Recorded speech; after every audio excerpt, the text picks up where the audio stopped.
Welcome to Florida Focus, a college football podcast. My name is Brandon. I'm a lifetime Florida State Seminole fan. And I am Chris, and I'm a huge Gator fan.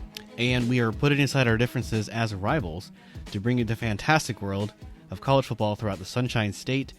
Today, Chris, it's the 2019 season recap. Man, there was a whole lot ups and downs in this season for a lot of programs, and it's exciting to kind of see it all after the season's completed in January and to think back on how we felt week by week.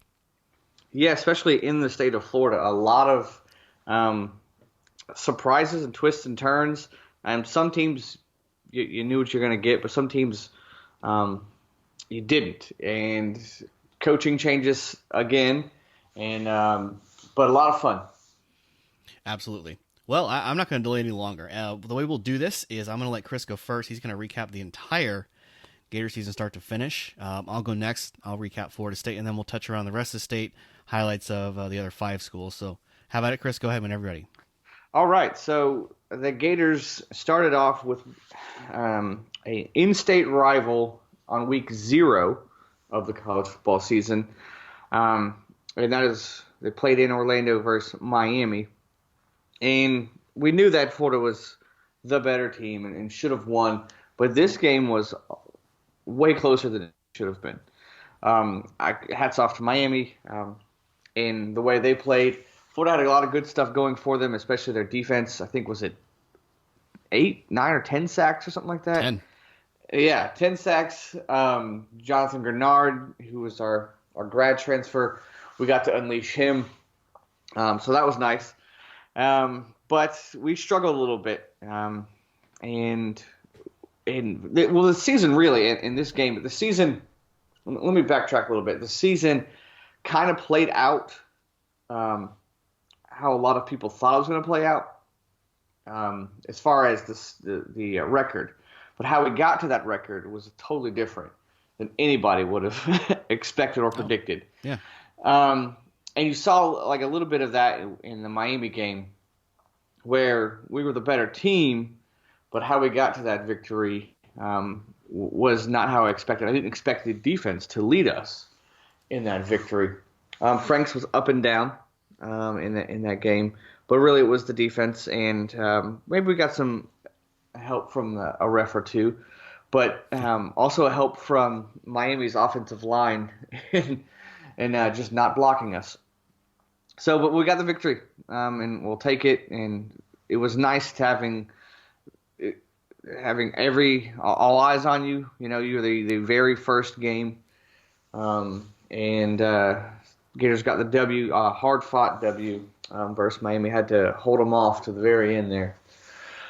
Then we had UT Martin, and we get a first shutout of the season. And I say first because there's a couple. There's first of 3 shutouts. We beat them 45-0. I guess the only takeaway from that game was the injuries to Henderson and Tony, both in that game. But other than that, it was kind of what you expected. Again, we're starting to see that the defense is pretty good. And then we went to Kentucky, and this is where our season shifted, changed. The whole dynamic of the team was different after this game. Yeah. We go and we get down early to Kentucky. Again, Franks is up and down. He makes some great plays. He's great at scrambling, and sometimes he can scramble and get you yards and find an open receiver. But sometimes he makes just boneheaded plays scrambling. And we were seeing that in this game. We got down to Kentucky, and in the second half, Franks goes down with a season-ending injury and hurting his leg. And we're like, great, our starting quarterback is out. We're already down like 21-10. What are we going to do? Well, in comes this guy named Kyle Trask, and he's our backup quarterback. Really, he was like third string in most people's eyes because a lot of people would have assumed Emory Jones was going to be the backup. Oh, yeah. But, I mean, Trask was a safe choice as far as he had more experience, but I think Jones has more upside. But, I mean, Mullen knew what he was doing. He put Trask in, and he leads us in a comeback victory on the road against Kentucky. And then we start to see who we are. We learn that Franks is he's out for the year. We're gonna ride Trask. We're gonna kind of do like a dual quarterback system, rotating the quarterbacks, and then we're gonna find out in the next few games that our running game does not exist. And so, just all the pressure is on Kyle Trask. So his first game as a starter is a rivalry game against Tennessee, and we come out and just stop them. We really do. They kind of pushed us early in the game, but we really see Kyle Trask, and in this game we see Kyle Pitts start to make a name for himself as well. And again, our defense held them to only 3 points. And this is when Tennessee's season got better the second half, but this is when they were struggling mightily. So we handled our business home against Tennessee. And then the next game was Towson, again 38-0, our second shutout. So out of 5 games so far, we have 2 shutouts and we held Tennessee to 3 points. It's pretty good. I know it's UT Martin, Towson, but still a shutout is a shutout. Sure. And then so we're doing pretty good. We're trying to find out who we are. Everyone's starting to jump on the Kyle Trask train. Try to say that 5 times fast. I won't. Thank you. And then we get our first real test where everyone started to circle. They circled a couple of games. Auburn, LSU, and Georgia were like the big 3. Obviously, Florida State, Miami are big games too. But those are the 3 major games was Auburn, LSU, and Florida State. Georgia. And Auburn comes in. I think game day was there. We had our throwback unis, the 3:30 CBS game, and Kyle Trask, who's just starting to become a household name. We're like, okay, this is going to see how good we are, and we got the victory. We got the win over Auburn. Hard fought game. Michael Pirine had that long run. It was like an 80-yarder or something like that towards the end of the game to seal it. This is the game we're like, okay, Kyle Trask is the guy. He's the guy. He got hurt a little bit during that game. Emory Jones came in, got a field goal for us. But Trask came back in, and that was the game that solidified him as the starter and the guy at Florida. And their defense was Auburn's defense played real well that game. But we see the confidence building in Trask in that Auburn game. So we got that victory. And then we head to LSU, the eventual national champions, LSU. Right. And we see a couple of things. The night game in Death Valley versus LSU is tough. But we see a couple of things. We see, one, how good LSU really is. They are really good, and we see that here. And we see Joe Burrow starting to make a name for himself, and the receivers as well. But this is probably one of our best games offensively that we played. We were right back and forth with LSU, and most people weren't. And we were right back and forth, but this is one of our worst games defensively. No, yeah. Unfortunately, we lost 42-28, and you're not going to win many games unless you're in the Big 12, letting the opponent score 42 points. Yeah. It's just not going to happen. Hats off to LSU. They played a perfect game. We needed them to make some mistakes, and we almost played a perfect game offensively. We just made one mistake. We threw a pick in the end zone, and that was really the difference to the game because we were back and forth. But it's one of those, like, I hate to say, like, moral victories, but ew. Yeah, I don't like saying that. Mm. But you didn't feel like it was our first loss of the season, but you didn't feel really bad. Oh, I see what you're saying. That's true. It stunk that we lost, but like, man, we played good. They are just a really good team. They're just a better team than us. Yeah, we didn't know how good and at the they time. were. Yeah, exactly. Turns out they were better than everybody. um, but that was like this is where you beat a good Auburn team and you lose playing your best game, not getting blown out, but you lose to LSU on the road. I think we actually, I mean, score wise, did better than Clemson. Um, I know different circumstances, I get that, but anyways, so it stunk for sure. It stunk losing to a rival, but you're like, man, they're just good. We're pretty good, but they're really good. So you're okay with that. And then you go on the road to South Carolina, and it's just pouring that game. And we get down early, and I think they just beat Georgia like the week before. So their confidence is sky high. And it's a slugfest fest, but we were able to separate in the second half. Again, maybe got some help from some refs in that game. But you see, again, Kyle Trask got down early, did not panic, led us back to a victory. And then a guy that stuck out in this game, Jacob Copeland, who was our fourth receiver, something like that, sixth receiver. You see him make some plays here, which is good signs for the future because we had those four seniors graduating in the receiving. So you kind of see him make some plays in this game too, which makes you feel good for the future. But again, you're seeing this team in this game, a game that we definitely would have lost last year. We definitely would have lost last year because we had just lost the game prior to that.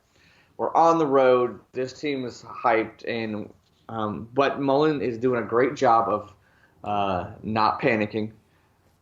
His guys aren't panicking, and Right. as a Gator fan for the first time in a long time, I watched this game and I didn't panic. I was like, okay, they're going to take their shots, but I didn't panic, and we came out with a victory, 38-27. And then the showdown in Jacksonville. This was, I think at this point, a battle for the East. And a lot of people, the way that we played against LSU and we beat South Carolina, who beat Georgia, a lot of people, myself included, were thinking, hey, we might have closed the gap on Georgia enough to beat them. And we came out, and hats off to Georgia this game. I think they got out. I think we got out coached. And we were playing catch up the whole game. Yeah. They just played better than us. Again, it was one of those games like the LSU game where you needed them to make a mistake. You're waiting. If they make a mistake, you're good. But they just didn't. They were a well-coached team. They outcoached us. We fought hard and made it interesting at the end there. But we fell to Georgia 24-17. And that was kind of deflating a little bit. Again, you're like, okay, so we got closer. We closed the gap, but we just aren't there yet. But we're getting there. We're heading the right direction. And in the East, you have to beat Georgia. Right. At this point, if you want to win the East, you got to beat Georgia. And we got closer, but we're just not there yet. Not there yet. And I think even at this point, with the two losses, everyone saw Florida's improvement, and you definitely did close the gap. That Georgia one, though, that's a Grand Canyon at this point, apparently. And you guys are halfway there, maybe. Yeah, exactly. And that's what it's like. We're there, but we're not quite there. So that one stunk. But I was very curious how we were going to respond because we talked about this on the podcast before. The last couple of years, we let Georgia beat us twice. Yep. Meaning that the week after we lost our game. But this year, the week after Georgia was not Missouri, it was at home against Vanderbilt. And if you're going to need a game or a team to rebound against, Vanderbilt was that team. And we did. We responded with a 56-0 victory and our third shutout of the year. And we're just excited to know that, hey, yes, we're going to lose, but that was the last game, and you just see the difference in our team, the difference in the culture of our program, just the way that we responded with that Vanderbilt game. That really made me feel really good about our team going forward. And then to finish off the SEC play, we were at Missouri. It was an ugly win. We won 23-6, but our defense again has some great games, and then has some games where it's Olay defense. But for the most part, they were like the anchor for us, and it was, like I said, it was an ugly game, but holding them to 6 points on the road is what we needed, and finish up strong. And we just wanted that monkey off our back. Missouri had just beat us pretty bad last couple of years. Yeah, they kind of got over on the East, oddly enough, since they joined the SEC. But not to undershadow the defense, you have 0 allowed against Vandy, 3 against Tennessee. What was it, 9 or 6 against Missouri? 6, yeah. 6, yeah. That's an average of 3 per opponent. Now, it's more kind of the bottom rung, but Tennessee ended up finishing pretty strong, so you should be happy about that one for sure. Yeah, exactly. And in the past, and this isn't the norm yet, but in the past, we've struggled with the teams that we should have beat, but now we're beating the teams that we should beat. We're getting that check off the board, which is good, which I like to see. You're beating the teams that you should beat. So yeah, I'm glad that we finish off strong against them, because they've had our number since joining the SEC. So we finished second in the East. And I mean, if you're only going to lose to 2 teams in the SEC, why not be the 2 teams that are in the SEC championship game, right? Sure. So I'm okay with that. Still, you want more, but I'm okay with that. And then we round off the season with a home victory over Florida State, a game that was close early, kind of how we figured it was going to be. Close early. I think we scored like 23-0 in the second quarter, something like that, and just put Florida State away. And Florida State was hanging on, but just couldn't hang the whole way against Florida. So that put us 10-2 on the season, and a lot of people had 10-2. Maybe I think I had 9-3, but a lot of people said, the majority said, "Hey, we're going to lose to LSU and Georgia." And that's what happened. Like I said, how we got there was different. The team looks different. The fact that we basically didn't have a run game, we didn't predict that. The fact that Franks went out versus Kentucky and Kyle Trask was going to be the guy, couldn't predict that too. And obviously, you just didn't know what to do, like how the defense was going to replace C.C. Jefferson and Ja'Kai Polite. But there's Grenard doing just that. So that's just a brief rundown of the season, and then we'll talk a little bit about the bowl game, the Orange Bowl game. Yeah, sure. Versus Virginia. And the Gators go 3-0 against the ACC by beating Virginia in the Orange Bowl. Now, a lot of people were kind of like, why is Virginia even in here? And we get it, bowl ties and whatnot. But Virginia, well, first of all, Florida won 36-28. A lot of people were expecting a blowout. But Virginia, sure. Hats off to them. They played fantastic in this game. And Perkins he's legit. Like, I knew he was legit, but he was legit in this game. And I think Florida brought their like B game, and Virginia brought their A game, and we were still able to win by 8. That's actually, I think about it that way. It's kind of true. Yeah, we played good, like we really did, but it wasn't our best. Right. And Virginia definitely gave us their best shot. What's the receiver's name? Is it DuBose or Dubois? Yeah, they have Dubois, Reed, they have a few, but yeah, Dubois. All the receivers really were catching everything. They caught quite frustrating to watch. But when needed to score, we scored. Michael Pirine had one of his best games ever as a Gator. Um, and you see that, okay, so maybe the running game overall isn't the best, but he can still catch out of the backfield. Mm. He had 138 yards rushing and 2 touchdowns, plus a receiving um, touchdown. Kyle Trask, 300 yards, touchdown, and interception. But like I said, Bryce Perkins, 323 yards and 4 touchdowns.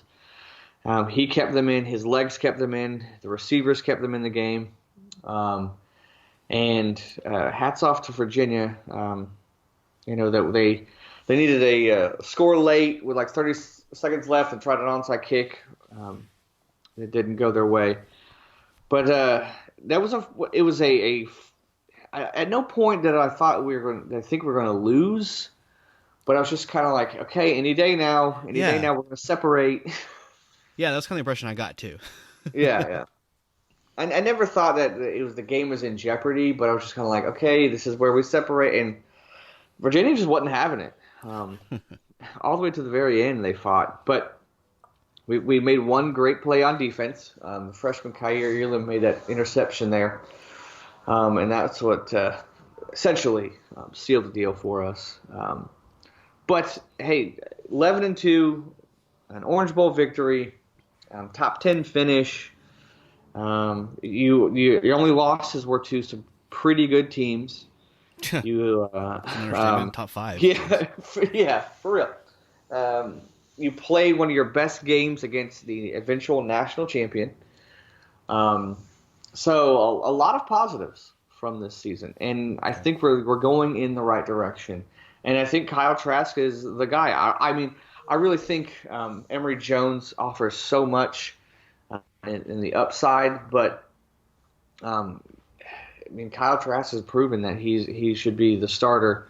But I like what Mullen did by implementing Jones to offset the lack of running game, because he can still sling it, but he's really good at running the ball, obviously. Our defense was up and down. We had some games where obviously there were shutouts and 3 points, but we saw when a starting corner went out or two that we had some weaknesses on our 3rd, 4th, and 5th corners in the nickel position and some of the safeties if they got hurt. You saw the lack of depth at corner and defensive back really hurt us. And Grenard and Zuniga were out in the middle part of the season, and the lack of pass rush the depth on pass rushers really hurt us as well, as far as defensive goes.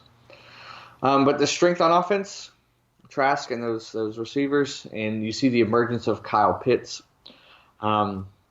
It's something I kind of complained a little bit last year, is that Mullen did not use his tight ends, but now he did.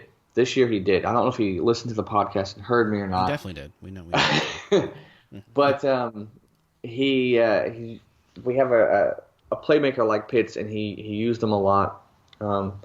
So I'm glad that he wasn't like, okay, we have to run the ball. He had his attempts, but he saw what he had as a team offensively and said, these are our strengths. We have these 4 senior wide receivers. We have these 2 quarterbacks. One has this skill, one has this skill, and you see the offensive genius that is Mullen, and using what he has to the best of their abilities, putting the playmakers in position to make the plays. And so it's a good season. It's kind of what you expected.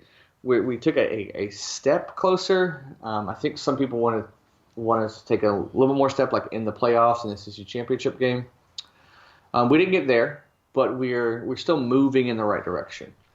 So I'm pleased. I mean, if any Gator fan who was a Gator fan a couple years ago should be pleased. Sure. And I'll add one final thought, and I'm assuming you're going to give them at least an A-.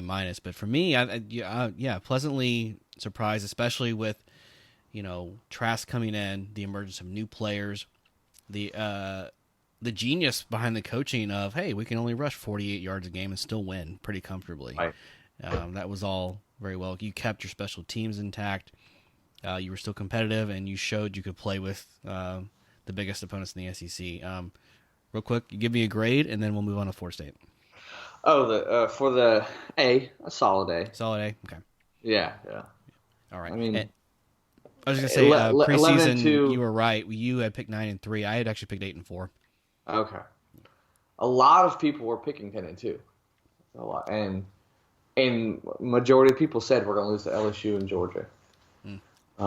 So how we got there was a little different, but I'm pleased. Yeah, I'd say a solid A, maybe A minus. I could see you make a case for A minus because sometimes the defense hurt us a lot,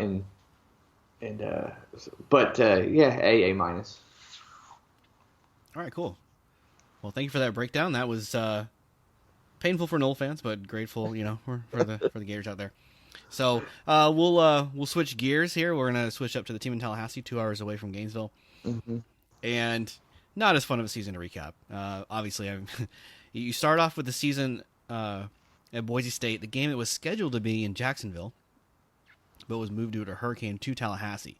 So what was once going to be a neutral site game now becomes a home game. So you think, hey, 3-4 point swing in Vegas. Florida State has the advantage. And the first half, especially the first quarter, it looked like Florida State had turned around things.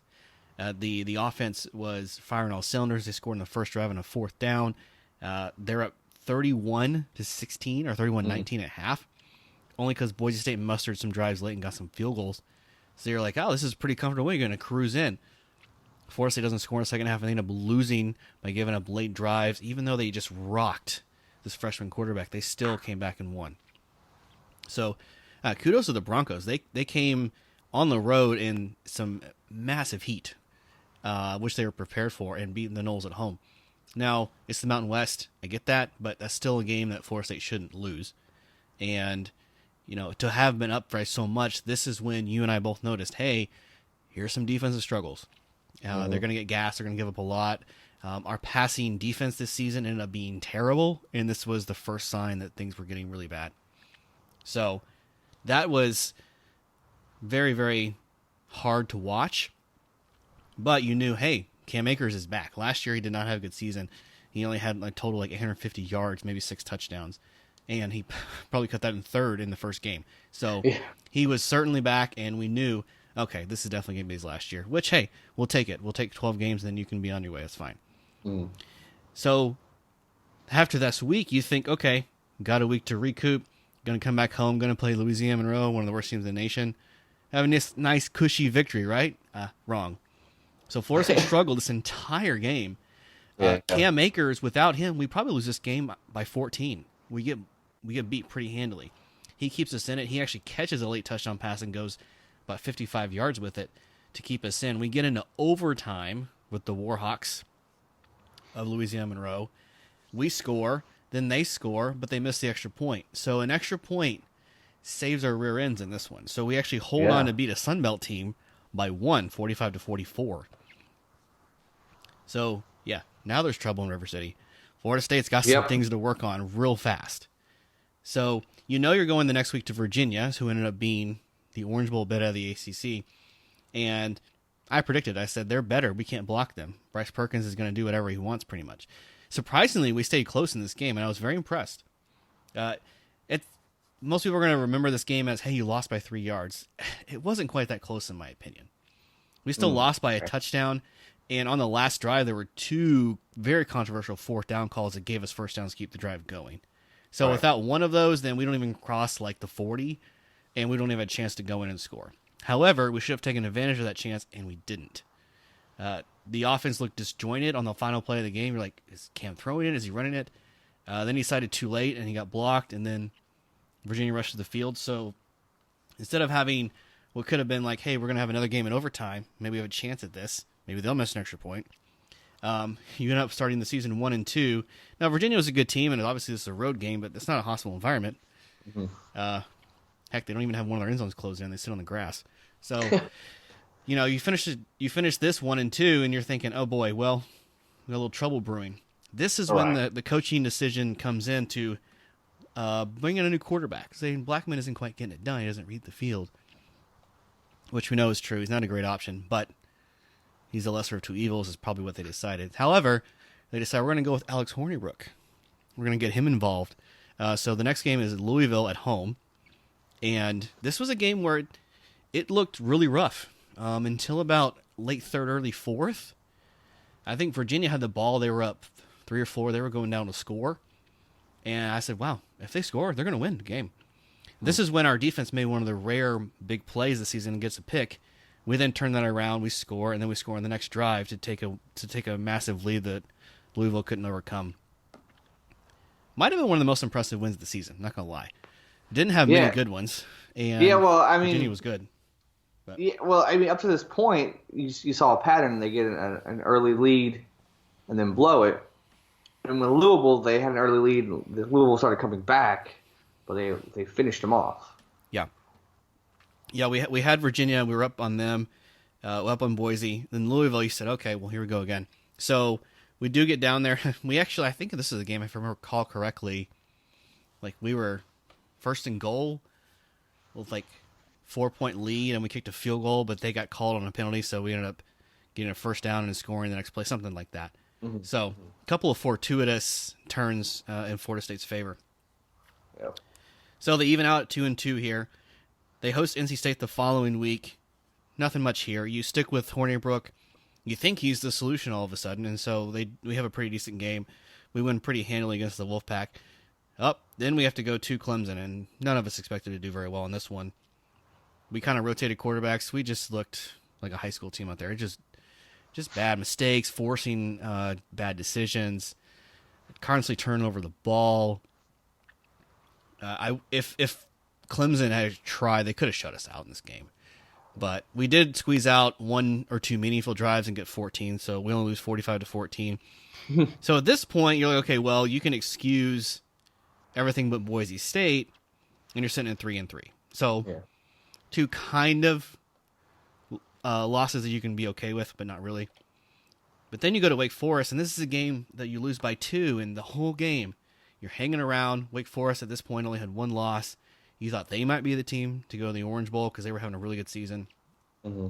And you have some questionable coaching decisions late in the game. You don't go for it on a 4th down. You turn it over to Ricky Aguayo, who's had a really bad year, and he misses a field goal. So we don't even get a chance to get the ball back and try and score again. So this is also a game that was raining, by the way. So I was like, well, this could be an interesting pivot in the season. And to me, like, we weren't as good as Wake Forest this year, but this was a winnable game, and we should have come out with the W. So you were talking about Georgia stung. This one, to me, was the one that, like, we should have walked away with the win here, but we didn't. So this point in the year, you're like, okay, well, looks like Florida State's going to struggle to get to a bowl. This is looking pretty damper. They go back home and they play Syracuse. Syracuse last year had 9 wins. Their coach wins co-ACC Coach of the Year. They think, okay, have him back. And then it turns out Syracuse did not have a good season. So that's kind of nice. You get home. They're pretty bad. So you handle business. So at this point, 1, 2, 3, 4-4. Yeah, so you're on par. You're like, okay, here we go. Yeah. We're going to host, we feel pretty good about ourselves. At one point you'd win 3 out of 4, but then you only squeak out 1 win after that in October. So you're thinking, okay, here comes Miami. We got to right things. We know the story. You guys played Miami. Terrible offensive line. Can't score the ball. Can I get things going? Defense is great. They have very few weaknesses on defense, so you're going to have to be very careful. And this is the game that changed the entire season completely, and the program, really. Yeah.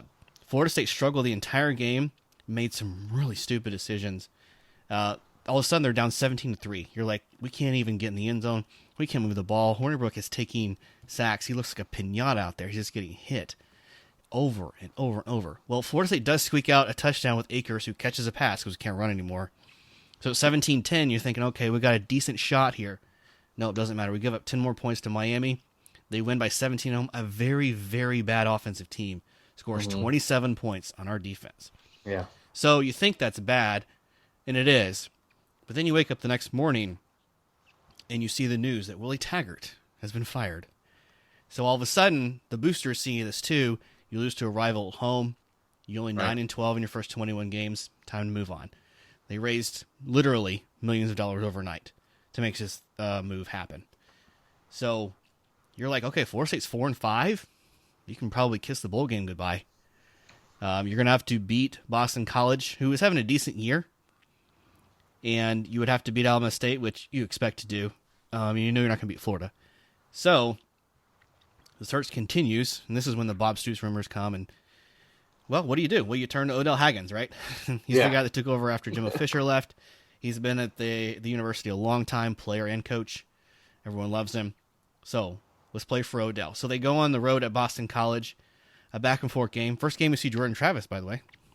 Third-string QB. All of a sudden, everybody's like, where's this guy been? Yeah. Couldn't we have considered him when we had so many QB troubles and we were running the wild cam? So, back and forth. And it was a late score to put away the lead. Boston College does score another touchdown to bring within 7. Too little, too late. Odell Haggins gets yet another victory as the interim head coach. And Florida State will appear to be bowl eligible. Technically, they have to beat Alabama State, which the next week they do at home. Surprisingly, a close game, like in the third quarter, like only a 12-point lead. Then they put on the, I don't want to say put on the gas, but that's the best term I can think of. Yeah. And they just kind of blew up. So 49-12. And then you think, okay, great. You got some wins for Odell. I jokingly thought, hey, if Odell beats the Gators in the swamp, he's going to name head coach. And no one thought that was going to happen, including myself. I was completely joking. And in the swamp, the Noles do go down and score on the first drive, which is impressive. Right. And after that, just you had to play a perfect game. Even that wouldn't have been enough, I don't think. But the long, deep shots to Terry that he wasn't catching caught up to us. And you have to make those big plays to stay competitive. And then the sacks started piling up, and then the near turnovers, and the crowd was always a factor. So the Noles kind of knew what they were up against. Right. And they were kind of salvaging themselves to play in some kind of bowl and not get blown out. To our credit, hey, previous year 41-17, this one 40-17, so a little bit better outcome. Yeah. Progress. Not that recruits are going to care. Like, oh, you lost by one less point. I see the progress. I'll be a Nole, not a Gator. Yeah, not sure that's going to matter. So the Noles fall to a 6-6 team. It's kind of interesting. Like, it depends on if you'd asked a Nole fan what part of the year. Like, would you take 6-6? But early on, when you're sitting 4-5, yeah, you would take 6-6. When the season began, if you had asked somebody in the first half of Boise State, you're like, oh, we're going to be 9-3 this year. So it really just kind of went up and down, too much of a roller coaster. Right. But I was just glad to be back in a bowl. Like I said, the only game I really would have wished I've had back was Wake Forest. That puts you at 7 wins. Looks a little better. You get that, you salvage the winning season. But and you could argue Virginia as well. That'd have been a nice one. So the Noles in 6-6. We didn't talk about the Sun Bowl. Man, that was a tire fire if I ever saw one. 6 turnovers. Man, that's bad. We just started making so many mistakes I'd never even seen before. I'm like, I was honestly thinking, you had told me one time, I think it was the Gators in like 2014. You're like, okay, how are we going to screw this up? And that was how this game was. I'm like, what are we going to do this time? Right. And it was like, oh, we're going to have 3rd and goal at the 2 and we'll throw an interception. Okay, that's one way. Or we will be up late and we'll throw a pick 6 so they can score their only touchdown in the game, which happened to be in defense. Our defense actually played well. Right. Held them to 20 points, and they didn't score any offensive touchdown. Wow. I would take that a lot of games. We had a field goal blocked. On that field goal block, we lose our only, not bad offensive lineman. So you're like, that's great.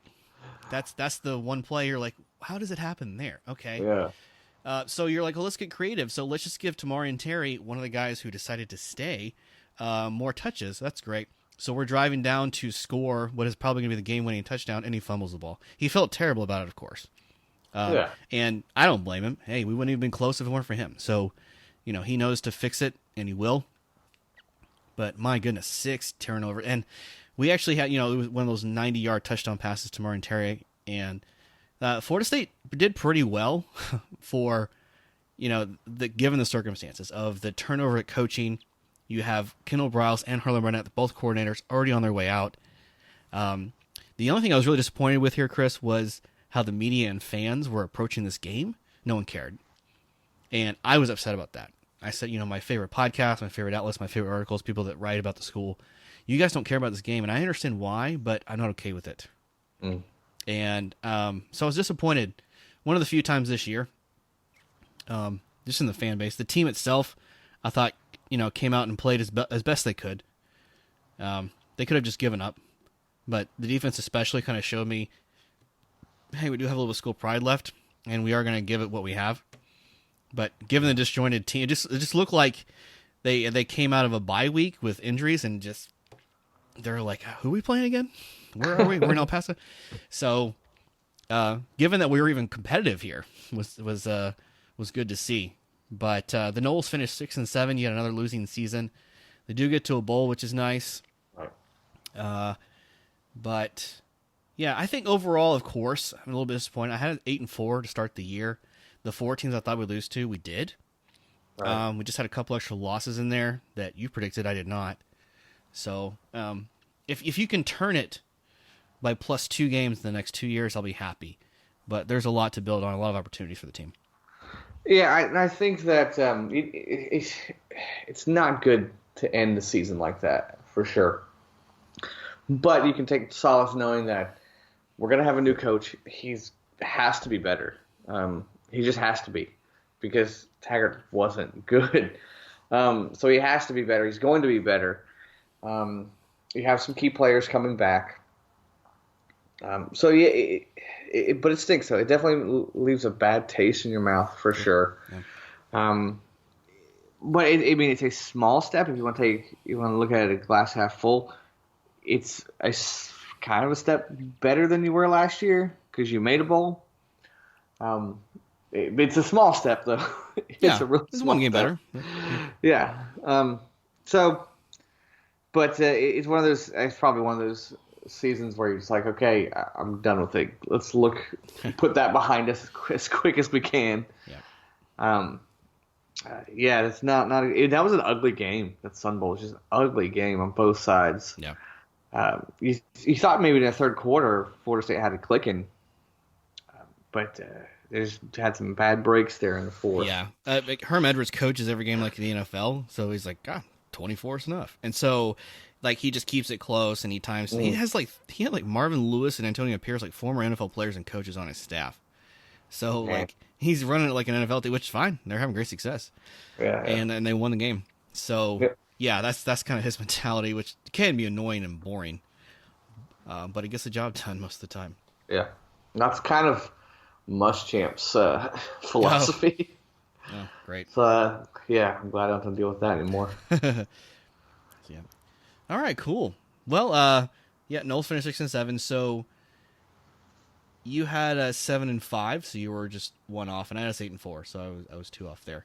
But let's go ahead and move on to the Miami Hurricanes. Give them a quick run through, see how their season went.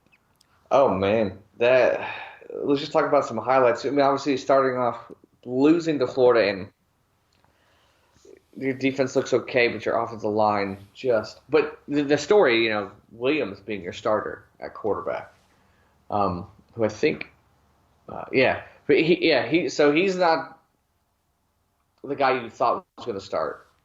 And then you see the carousel of quarterbacks later on, and everyone's like, oh, well, Tate Martell's going to be the guy, and then N'Kosi Perry kind of goes in a little bit, and it's Williams throughout the season, and then Martell is still nowhere to be found. He is MIA in MIA. Oh, nice. Yeah. That's good. Thank you. So, yeah, it's an up-and-down season for them, and started off bad. Middle of the season kind of gets pretty decent. But then you have games where you beat Virginia and then lose to Georgia Tech. Yeah. You go on the road and beat Florida State pretty bad, but then the game towards the end there where you lose to FIU. Not trying to take anything from FIU, but you're Miami. You should be beating them. They're your little brother. Yeah. And then,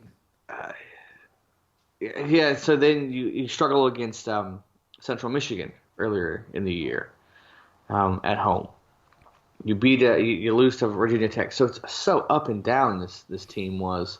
They couldn't find an identity on offense. They couldn't find who they wanted to be the quarterback. DJ Dallas had some good games.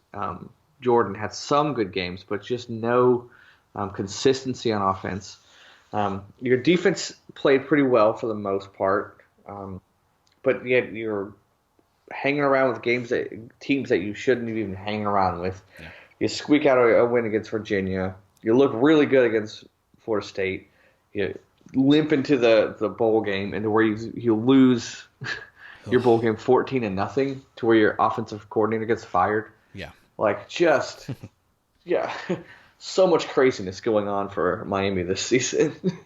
Yeah, it was overall. You just don't go any further than the FIU loss. It was a failure. You brought back this incredible defense, half of which is probably NFL bound, and you can't get any wins because your offense can't score anything. Literally, you're shut out in the bowl game. The only team to get shut out in a bowl. FIU started to run away with that game before Miami mustered some kind of drive. Mm-hmm. And I just throw out the Virginia Tech game. I don't even consider that. That was not Miami that day. That was just a random performance. But yeah, they end up 6-7, and they embarrassed the ACC. I'm not going to lie about it. They really did. Yeah. Yeah. Some people even are like an outside shot of the conference championship game. Yeah. And it's just a bad showing, bad way to end the season on a 3-game losing streak. Shut out in the bowl. Yeah, just really bad, really disappointing. Yep. You lose to Florida at the beginning. A lot of people saw that coming, but you played pretty good in it. Mm. And then you lose to North Carolina. You're like, what? What? And then you see that's the beginning of this team's kind of up and down. Right. Embarrassing is a good way to describe it for sure. Yep. So change is coming in Coral Gables for sure. Yeah. Yep. Yeah. Okay. Well, I'm going to move on to the hometown Orlando UCF Knights. And I think we probably saw a season like this for the Knights coming. We just didn't know when it would happen. Right. You come in, you'd lost to the Fiesta Bowl at LSU, but you said, hey, there's no reason to believe you're not going to win the American again. Right. Clearly the most talented team, and you have all the returners in your favor. So you come out winning against FAMU, a game in which Brandon Wimbush started. And if you were to ask somebody week 1, you're like, Brandon Wimbush might play a lot this year. He ends up playing most of the game into the third quarter. They end up pulling him, and you just never see him again. Yeah. So it did a lot of good for the school to have a big Notre Dame quarterback transfer in and play his last season. But he barely got playing time at all. At least he got more than Tate Martell. There you go. But even against FAMU in the second half, you're like, he can't throw very well. He's throwing behind receivers. He's nearly getting picked off. He even nearly lost a fumble. So the issues didn't get any better in the offseason. Somehow he got a little bit worse or maintained. So obviously you handle business against FAMU. Then you win at Florida Atlantic on the road. Hey, we'll talk about in a second, but they ended up winning their conference. And then you come back home and you beat Stanford, a game that everyone's looking forward to seeing because you don't see this very often. Stanford ended up having a down year, and there were even people after this saying, hey, if UCF misses the playoff, it'll be because Stanford didn't show up and had a bad year. Right. Yeah. So even at this point, you're like, okay, well, Knights are still good. Then you roll into Pittsburgh. And it was very clear from this point on that UCF was a very different team on the road. And they had a lot of problems. They fell down early and hard. They came back. The passing game always keeps them in. Had a special teams punt return for a touchdown. And then Pitt rolls out that Pitt special on 4th and goal or whatever. They score and they win by 1. So, hey, first regular season loss in 2.5 seasons. It's a big win for the ACC and for Pitt, I guess. For the American, this is kind of a big game. For the ACC, they're like, okay, whatever. Just kind of moving on. So now you're thinking, oh man, we have to sweep now. UCF is pretty much out of the playoff. That wouldn't live long because then you beat UConn and then you go on the road and lose to Cincinnati. Now Cincinnati I actually kind of figured wouldn't be a loss somewhere this year. I had them preseason 10-2. You had them 11-1. And the way Cincinnati has been recruiting, the way Luke Fickell is turning it around, I wasn't surprised with this one. And then they only lose. They win 3 in a row: East Carolina, Temple, Houston. Houston would have been interesting if Derek King played, but he didn't. All right. Then there was the Tulsa game. I think before FIU beat Miami, this would have been the biggest upset of the year in the state of Florida, because Tulsa only had 3 or 4 wins the entire season, and this was the kind of game. It kind of felt like the Orange Bowl, except you were tied or trailing the entire game. For UCF, you're like, okay, when are you going to put it away? When are you going to put it away? When are you going to score more? What's going on? Yeah. You felt pretty comfortable when you're like, Tulsa's just hanging around. Then they score late, and then UCF commits a penalty, doesn't even get a chance to go down and score and win the game, so they lose to a pretty bad Tulsa team. And this is the one you probably can't forgive yourself of. Maybe on the road, Pittsburgh, it's a tricky game early in the year. Cincinnati definitely up. We saw how good the season they had. Just the whole American did, top to bottom. Right. So then UCF takes it out on the rest of their schedule. So they sneak out a win against Tulane on the road, beat South Florida pretty badly, and then they just killed Marshall in the Gasparilla Bowl. So I think by most standards, you would still have to say this is a successful season. But a lot of UCF fans just aren't used to losing 3 games in a year, so it's kind of up to interpretation. I would be very happy with this year, obviously.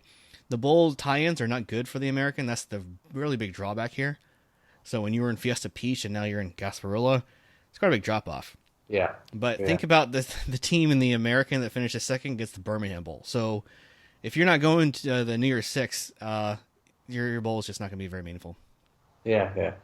I was surprised. I knew they'd take a small step back, but not 9-3. I think it was Cincy. I had them losing. That was it. I thought, well, maybe Stanford will give them a game. But once I got past Stanford, I was like, oh, this team could, go pretty far. Yeah. But like you said, that Pittsburgh game really changed stuff around and a sign of things to come. Yep. And yeah, you're absolutely right. When they got away from home, they were a different team. And they still put up a lot of points. I mean, you're looking at like 62, a 56, another 63, but the defense definitely took a step back. Yeah.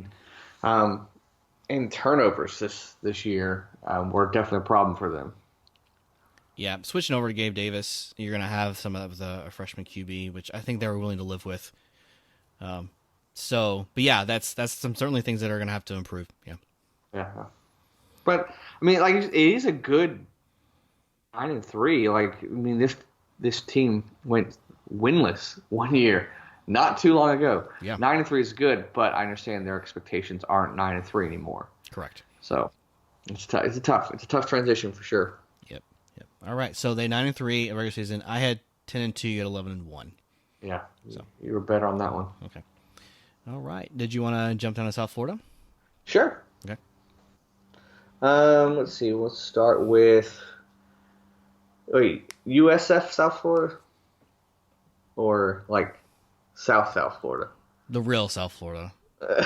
Okay. Tampa's West Florida, Central West. Gotcha. Yeah. Just making sure. No, yeah. I guess that's a good point. All right. So we will start with the last season of the Lane Train in Boca. FAU started out. They ended up going 11-3, winning the conference USA. But you start off the season, and it was a tough one at Ohio State and then UCF. And they lost both of them, and it wasn't really close. And to be honest, I had written them off. And if you step back a little bit, it really shouldn't have, because those are two quality teams that they played. But I mean, I just like, okay, they're not good, and that wasn't the case. That really wasn't the case. They got it back together. They would only lose one more game after that, and they finished the season off strong. They lost to Marshall, but I mean, they took care of business everywhere else. Offense was clicking. Robinson was really coming into his own this season, and they finish off. First of all, they have the Conference USA Championship game at home, where they absolutely demolished UAB. Right. And then your reward is a home bowl game versus SMU, which we thought was a really good matchup. Yeah. They ended up beating them pretty bad, 52-28. Yeah, they did. And of course, Lane, in typical Lane fashion, says, "I have success. I'm out of here." And he goes to Ole Miss. So FAU started off pretty rough.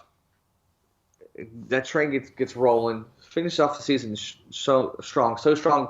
Lane Kiffin leaves, and Willie Taggart is signed on as your new coach.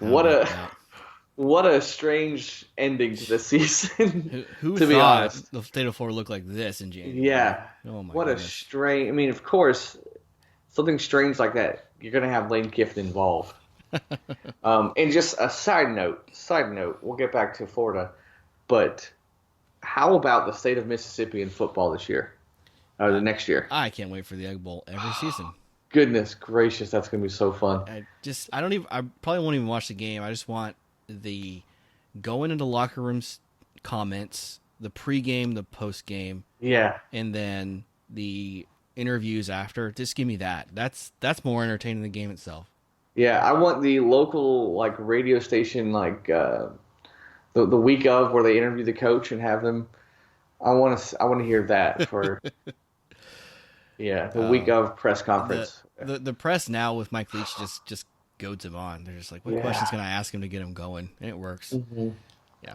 And then I promise we'll go back to the state of Florida. But then the SEC West in general. Look at the names you have as coaches. You got Saban, he's fun. Orgeron now, who's a proven winner. Jimbo, he can win, and he's a little fiery. Mm-hmm. And Lane Train, and Leach, man. And then there's everyone's favorite offensive line coach, Pittman. Yeah, who everybody knew before he was hired by Arkansas, of course. Not really. Yeah.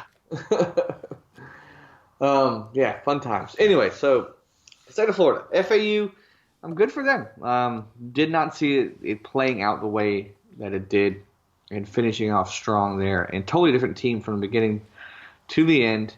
And I got to admit, I didn't think much of them after their loss to UCF in the second week there. Of course, they had but the next three games, they put up 40 points. Ball State, Wagner, and Charlotte. But still, I still didn't really think that they were much. Right. And after they lost to Marshall middle of the season, I really didn't think they were much, but they kept winning. And even to the point where it just wasn't even close towards the end of the year. Right. Against our opponents. So. And one last comment, we'll move on. Is I think for a Conference USA team, this is about as best as it'll get. You know, you go all but one victory in conference play. You challenge yourself by losing to some big boys. You get some great coaching, and if they're successful, they're gonna lose them. So this is about as tops as it gets for the likes of FAU. Right. Yep. Yeah. So they had a 9-3 regular season. You and I both had them at 6-6. So they overperformed. Yeah. I mean, last year they didn't make a bowl, so we had no reason to believe they'd come back, and we were wrong. So. True. All right, cool. Well, I'll jump back to Tampa, Florida, which is USF, University of South Florida. Real quick, the Bulls, worst team in the state. Not going to sugarcoat it. 4-8 this year. Yep. Not competitive. Not going to spend a lot of time on these guys. Charlie Strong loses his job. You hire Jeff Scott, co-offensive coordinator at Clemson, after things got really out of hand. You did have one decent win with BYU. That was really about the highlight of your season. You lose to a rival in UCF. You lost to Georgia Tech. That's a bad one. Mm-hmm. You struggled against everybody you played. And in the American, not competitive at all. In a season that everyone seemed to be good. So, it's really rough. But they made some changes. And, it's going to take a while to rebuild there in Tampa and establish a good culture. So maybe Jeff Scott gets it done. We'll kind of see how he does. He's kind of a Florida guy, so kind of curious to see how that plays out. But assistant and head coach at any level is not the same thing. So that's a tough climb. That's why Florida State made a deliberate decision. We don't want to go after a coordinator anywhere. We'll take a head coach even if he's group of five, and that's what we did. Right. I mean, look at their opponents. I mean, Wisconsin, and then at the beginning, you have BYU in the middle, and then you finish off the year with Cincinnati, Memphis, and UCF. You got to be better than you were to to progress because that schedule is just not favorable. But losing four straight and an already up and down season, Yeah. and we knew it was a matter of time before Strong got the axe. We just knew it. Yeah. I mean, they had a 2-game win streak in the middle. I was like, oh, that might be enough. And yeah, once once the end of the season came upon them, I said they're not even trying anymore. Then we knew the end was near. Yeah, you needed your 6 wins before the last few games, and they didn't. Yep. They weren't there. So, yeah, worst team for sure. Yep. Not going to argue on that one. There's no debate. All right. Well, you want to jump over to the Panthers? I do. Let's finish off with FIU. Finish 6-7 on the season, and as much as Miami was up and down, and USF was up and down, this is the most up and down team. I mean, you start off losing your first 2 games. You finally get a win, you lose again, and then you go on a 3-game win streak. And things are looking good. And then this was what gets me. You lose the FAU, and then you go and beat Miami. Big Brother, neutral site. Quote, it was, yeah. yeah. And you looked really good that game. Mm-hmm. I know it turned out Miami wasn't the best, but still, this is the biggest upset in the state in a long time. Sure. And it's rare that little brother actually beats Big Brother. And as a Big Brother team, this is why I don't like playing the small brother, because you don't it's a lose-lose. Yeah, there's no benefit to it. Right. And this is why. But so you're like, oh wow, this team is really good, and then they lose at Marshall in overtime, and they lose their bowl game. Yeah. I just couldn't figure them out all season. I really didn't. I was scratching my head. Maybe I don't know. Maybe I was putting too much stock in that Miami win. I don't know. It's just still scratching my head right now. Yeah, I mean, looking back, I guess the best explanation, and this is a guess, is they kind of were planning for that one ahead. They beat Old Dominion, but they got killed at Florida Atlantic. Mm-hmm. And they're trying to make it a rivalry, but I don't believe it is. And then they go out and then they handle the Canes and they lose in overtime. And they were competitive against Marshall the following week. It's just, what else? There's nothing you could top it off with. You'd already been bowl eligible. You were be, so there's nowhere else to go, I suppose. Yeah. But yeah, the Camellia Bowl, which is against Arkansas State. Yeah, you kind of really didn't have control of that one. You finished 6-7. I mean, Bush Davis with the Miami win was getting talked about getting hired away. So yeah, that would have been hilarious if somebody else snatched him up. Oh man! But I'm just like, whew. I think some of these coaches just think you're just past the age you would get hired. But then I see Mac Brown, and I'm like, I don't know. UNC was below eligible, so who knows? Real quickly, I'm going to go back real quick. South Florida, the Bulls, I had going 8-4. You had going 6-6. So you and I are both very wrong. Mm-hmm. And then FIU, heck, I think I had them in the conference title game. You had them at 10-2. I had 9-3. Oh man, So 10-2. They had a drop off. Yes. What was I thinking? I don't know. I had 9 wins too. I was like, oh man, they finished really well last season. I think They 8. did. They're going up, and they brought some guys back, but they had injuries and they had some players not performing well, so it just never got going. Yeah. Wow. We should have 10-2. flipped it. FIU, FAU. Those would have been actually perfect. Yeah. If we switched those records. But anyway, man, that's every team, right? Yeah. Over the whole state. All right. Well, man, it's always fun to recap it. It's fun to put it in a macro view and to see the whole season. And I'll remind the fans and community, Chris, your overall season record was better than mine, so congratulations. Thank you. Week to week, and that now it's every week we give our picks weekly. You went 55-22, and I was 51-26. Okay, right there. Let's see. You had 2 perfect weeks. Oh. So did I. Now, both of us had a perfect week. Let me just check the numbers. The same week?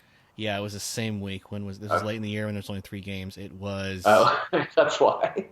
Oh, well, yeah, this is not a fair week. It was FSU, Alabama State, UF, Missouri, and USF, Cincinnati. Okay, so all of those I feel like are pretty easy to pick. So we won't we'll put an asterisk next to that one. Yeah, we used podcast steroids that week. So yeah. And, those were not difficult. But yeah, kudos to us. We still had a majority winning record. Preseason we were kind of off on the other non-Gator Seminoles schools, but our own teams we have pegged pretty close. Yeah, for sure. So yeah, definitely a fun season. Man, it was kind of fun, but the fans want to reach out to us with their own thoughts, Chris, on how the season went, or maybe some things they missed, or maybe some other key points, high and low, that they think they want to send to us. So how can they send in their feedback? Go to FloridaFocusPodcast.com, and that is the central hub. Listen to previous episodes and hit us up. Yes. Actually, Chris, I think you said it wrong. Uh-oh. So let me say the website correctly. Okay? Okay. Here it is.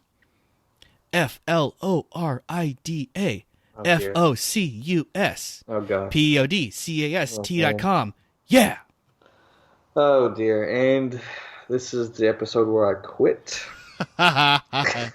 You are very welcome for that. Yes. Oh dear. Now the fans will never forget it. Oh goodness gracious. But they want to. Mm-hmm.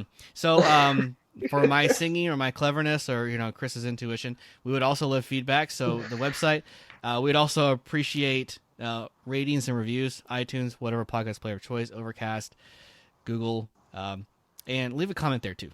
So we'd appreciate the feedback. So we make the show better for you guys. Yes. Yep. And we promise we won't sing every week. I can't promise that. Okay. I can promise I won't sing every week. Well, there you go. Let's have it. Anyway. All right. Chris, thank you so much as always. Any final thoughts before we sign off? No. All right. Well, thank you as always for listening. This is Brandon saying go Noles. Go Gators.